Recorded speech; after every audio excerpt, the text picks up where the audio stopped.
One of my favorite books and one of my favorite authors is the book Outliers by Malcolm Gladwell. This book is full of ideas and research that's relevant to sports vision. Stay tuned and we'll see how 4 of these ideas can help you improve.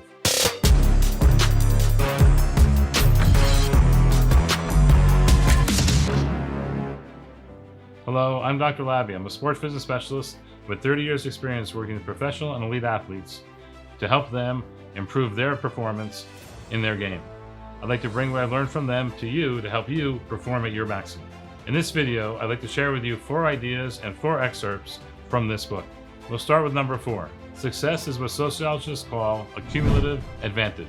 In other words, what is that? Well, it's small advantages that we accumulate at the beginning of our career that as the years go by, magnify and become much more significant and relevant, helping us perform at our maximum. It's sort of like the idea of interest on a loan or interest in the bank. If you start out with a small amount of money, over the years that interest accumulates and builds and builds and builds until you end up with a large sum. The cumulative advantage in sports is the same thing. Getting the advantage when you start out at a younger age and let that advantage magnify with your training and with your experience. Basically, starting with small stuff can lead to an enormous advantage later on in your career. Let's take a look at several professionals to see how they started young and leveraged that advantage. For example, Steph Curry started making 3-point shots at a very young age. Or Tiger Woods started putting and playing golf at a very young age. In fact, he was on TV playing against Bob Hope in a putting competition years ago.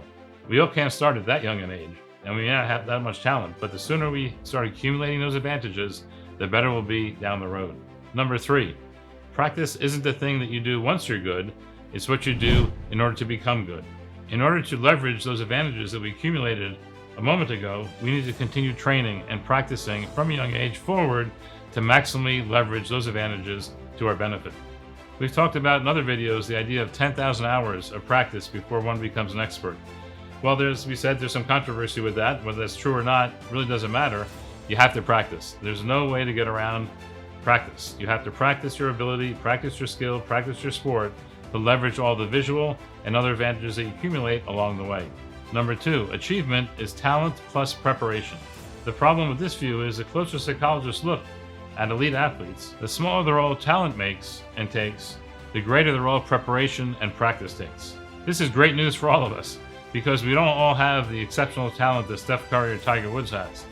But what we learned from this is that you only need a small amount of talent. What really is more important is the preparation, the training, and those hours and hours and years of practice. Likewise, if you're lucky enough to have enough talent, if you don't practice and train, you're going to squander and lose that talent and not be able to get the full benefit of what you were given at birth.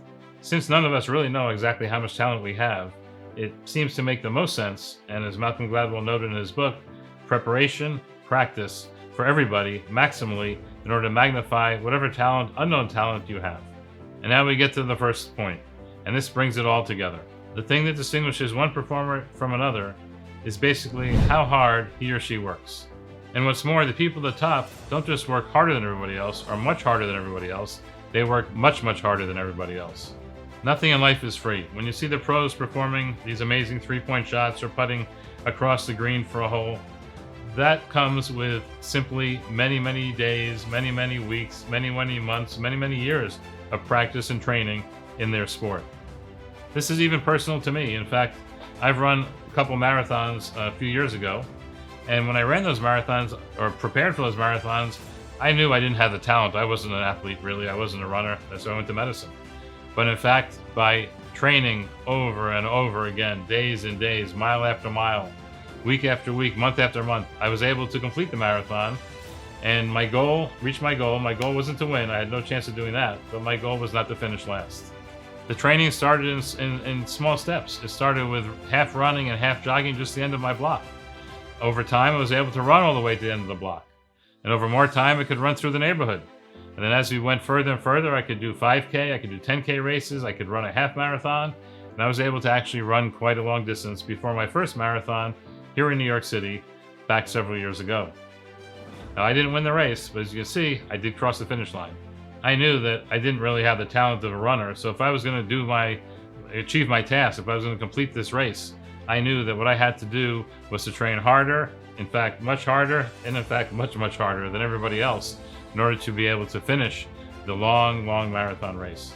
Hopefully you found these 4 ideas helpful as you prepare for your competitions, as you train in sports vision, as you train in your athletic abilities to perform at your best maximally. To learn more about sports vision training and how some of these ideas can actually help you, take a look at the other videos on our channel below. We have quite a few in terms of topics and discussions and overarching themes in ways that you can leverage sports vision to perform maximally in your sport. If you like what you see, please feel free to subscribe to the channel so you can be notified when new videos are released every week, and you can tune in to the latest information both in terms of research as well as my experience with the pros to help athletes perform at their best. Until next time, keep training and keep winning.